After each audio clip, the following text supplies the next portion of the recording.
And remember, good people, if you like this video, click like and subscribe. Helps out the channel. Alright, what's going on, good people? Main Collector coming at you with one more video, and this is a Marvel Legend video. So today Hasbro had their fan stream on Marvel Legends, and it did not disappoint. I actually enjoyed this fan stream. I actually pretty much like most of the figures in this line, and let's take a look. Let's dive in. Alright, first on the list we have Odin, Thor's Pops. And this Odin figure is part of the 85th anniversary line, and this is the last figure in that 85th anniversary. And they didn't slouch when it came to Odin. I'm not gonna lie, I'm not much of an Odin fan. Always read the books, and Odin seemed kind of stiff. The stiff old man always telling the son what to do. You can't tell me what to do, father.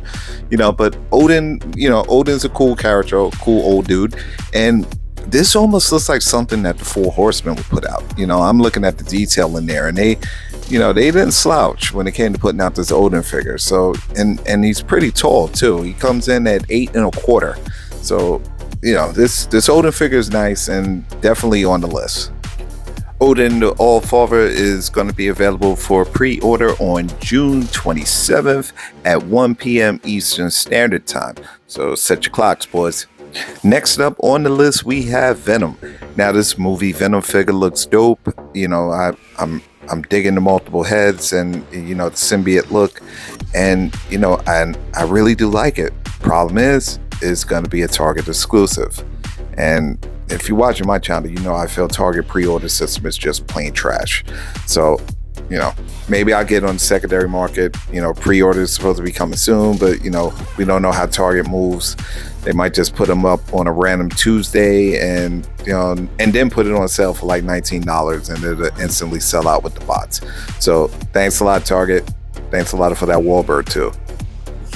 Now, next up was a figure that we all knew was coming. Once Marvel dropped those Jim Lee 3-packs, we knew the Warlord Professor X would not be far to follow. And this figure looks pretty dope. I'm digging it.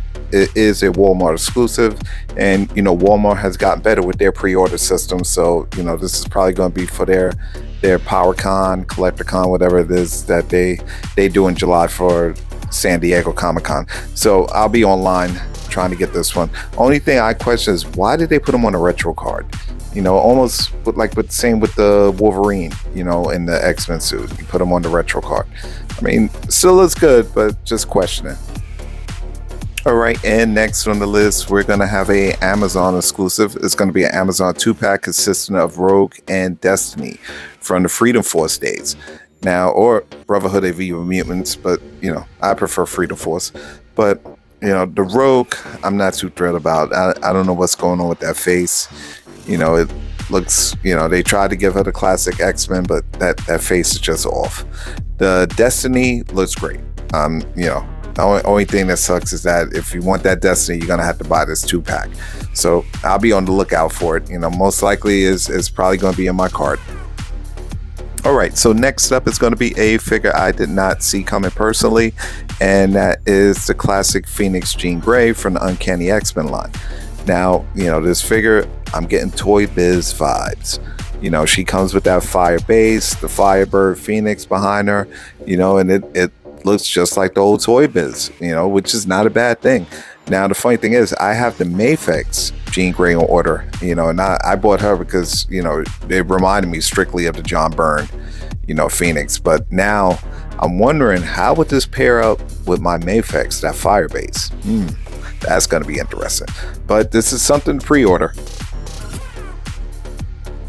Now, this one I'm a little peeved at. I didn't see it coming either. We have a revamped Brother Voodoo. So his face has been redone and comes with a different cape. And, he's now has pinless articulation, which is not a bad thing. But, if you redoing Brother Voodoo, I kind of wanted the classic Brother Voodoo from back in the day. But I don't know. That's just me. But, they might catch me out there with this one because I do kind of want to do the Build-A-Figure. Next up is going to be Dracula. Armored Dracula comes with a sword and 2 different head sculpts, and he's not a bad looking figure, just a little indifferent. Like, I don't care one way or the other. I kind of like the classic Dracula, But you know, this isn't bad. Like I said, I would like to complete the Build-A-Figure on this one, so they're gonna get me. Next up, we got the Weapon of Vengeance Wolverine, and you know, we got 50,000 Wolverines already, but you know, this looks to be an interesting one. So I don't know. They might get me on this one. I might bite. And next up, we have Bloodstorm. This is Storm when she actually became a vampire. So Storm in her vampire form, and I'm digging this figure. The funny thing, I read a couple of those issues, but I never finished it, so I'm still kind of unfamiliar with the storyline. I remember Jubilee also became a vampire, but you know, I'm definitely going to bite. I'm liking the Bloodstorm. And next up on the list, we have Damien Hellstrom. Now, Damien was a throw-in on that failed Engines of Vengeance Ghost Rider HasLab, and you know, he's pinless articulation on it, but once again, you know, this figure was just a throw-in for that HasLab to try to push it over. And you know, much like the Madeline Pryor Goblin Queen, I knew it would come out eventually anyway. If you know, pretty much the figure was already made, so you know, he's a throw-in on this one. But you know, again, I prefer the 70s Hellstrom. That's just me. Now, next up, this is a figure, you know, I'm interested in. You know, she's never been out before, so we got Lilith. You know, this is actually a good looking horror figure. You know, I'm digging the face, I'm digging the sculpt. So Lilith is a definite cop. And next up, we have another version of the Moon Knight. You know, I kind of feel like Moon Knight's been getting done to death lately, but you know, he has had a resurgence in his popularity. And this Moon Knight is pretty good. I do love the gold bracelets and the anklets and the belt. And you know, he pretty much, this one fits in for your West Coast Avengers set. And you know, if you got the West Coast Avengers, you need this Moon Knight. Now, if they could just give us that Wonder Man to go along with the set, you know, I feel that he's coming also. Alright, so all those horror-based figures are going to be part of the Strange Tales line, and the Build-A-Figure for that line will be the Black Heart.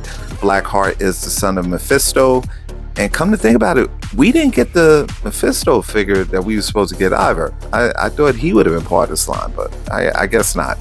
But, you know, Black Heart hasn't been done since the Toy Biz days, and he actually looks like a pretty dope Build-A-Figure.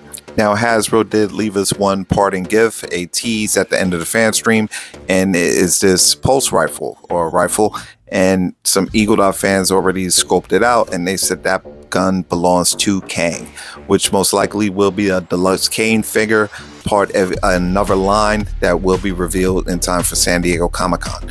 So now the Strange Tales set with the Black Heart for the Build-A-Figure goes on sale June 20th at 1 p.m. Eastern Standard Time.